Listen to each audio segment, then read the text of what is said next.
Gertrude came to see me because she had uncontrolled hypertension. She was seen by a primary care doctor, and he had put her on 2 or like 3 drugs and could not control her blood pressure.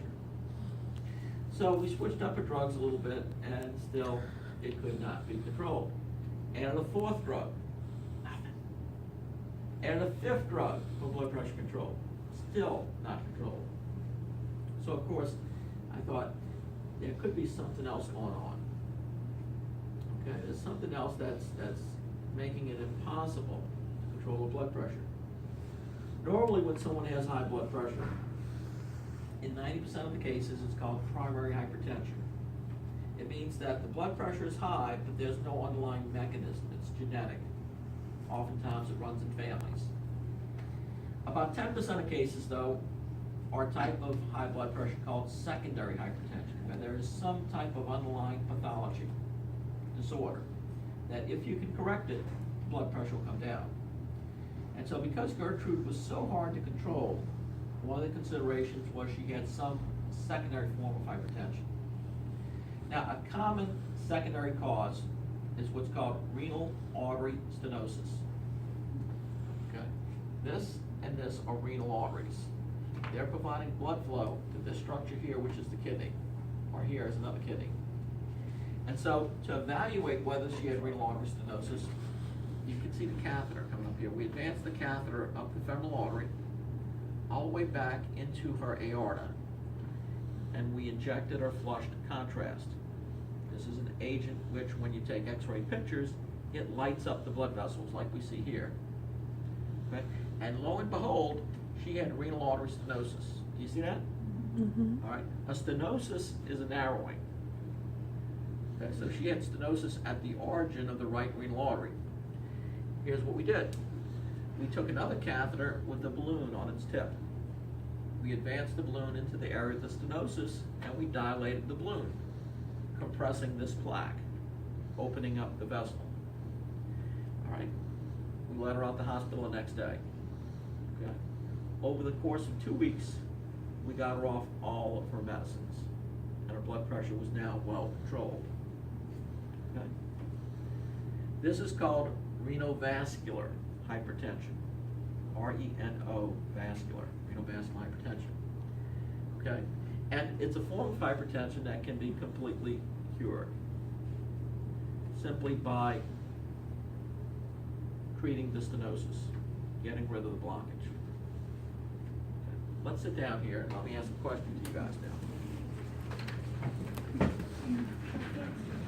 This was Gertrude's situation. She had a stenosis at the origin, the renal artery from the aorta. Okay. Once we got rid of the stenosis, her blood pressure problem resolved. Her blood pressure came down without medications. Now, my question for you is, why does this renal artery stenosis trigger hypertension?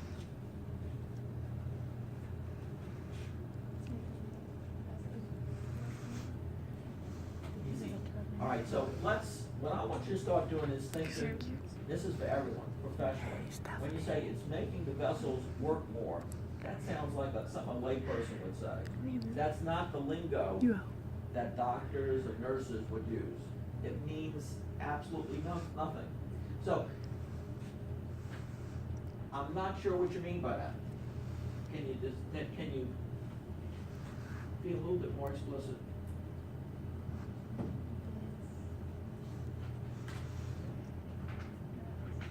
Okay, well, let's Raj. Is it blocking the angiotensin pathway? It's blocking? Yeah, it's not allowing to go into. So you're saying it decreases renin release? Yeah. Okay. Now, that can't be, because if you increase renin release, blood pressure comes up. If you reduce renin release, blood pressure falls.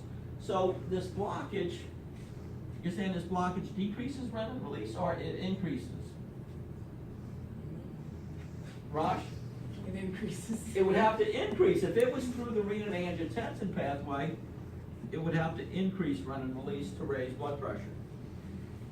Go ahead, what were you gonna say? Oh, I was thinking about it creating like turbulent blood flow. Well, it does create turbulent blood flow. Yeah, blood flow here through this blockage is gonna be turbulent. Now, turbulent blood flow is gonna dissipate energy.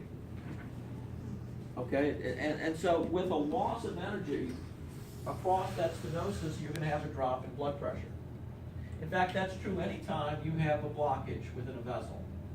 That blockage is going to create a pressure gradient. If blood is flowing from A to B, and the mean pressure here is 90, if that blockage is severe, the pressure may drop down to 30 on the other side. And that's because of the severe turbulence of blood flow. It dissipates energy, so the pressure falls across that blockage. Okay? Ordinarily, if these two sites here, A and B, were right next to each other, there wouldn't be much of a drop in blood pressure. There wouldn't be much of a gradient. But if you create a stenosis, that gradient, the more severe the stenosis, the higher the gradient.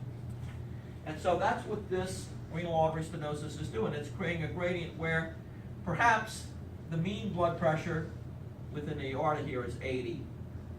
And this is a severe stenosis. The pressure across that stenosis may drop to 30. Now, to this kidney, the only thing it sees is a decrease in blood pressure. It thinks that the entire patient is hypotensive because it sees a pressure head of 30 instead of 80. So, as Rosh implied, and in response to that drop in pressure, that kidney is releasing renin. By releasing renin, you're activating the renin-angiotensin pathway, and blood pressure is climbing. Okay? Now, every time we gave her a new medicine, that new medicine, all right, so let's say her blood pressure climbed to, as a result of the release of renin, her blood pressure climbed to 110. That's mean, it's not systolic. Then that means her, even with the stenosis, it raises pressure to the kidney. Okay?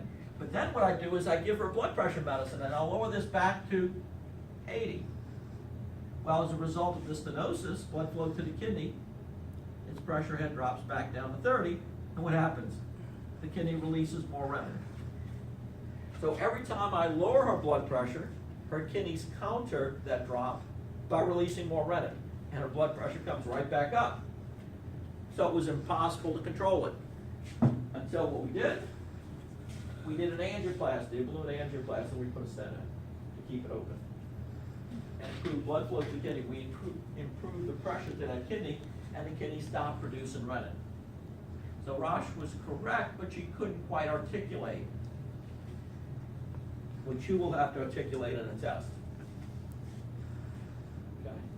Does that make sense to everyone?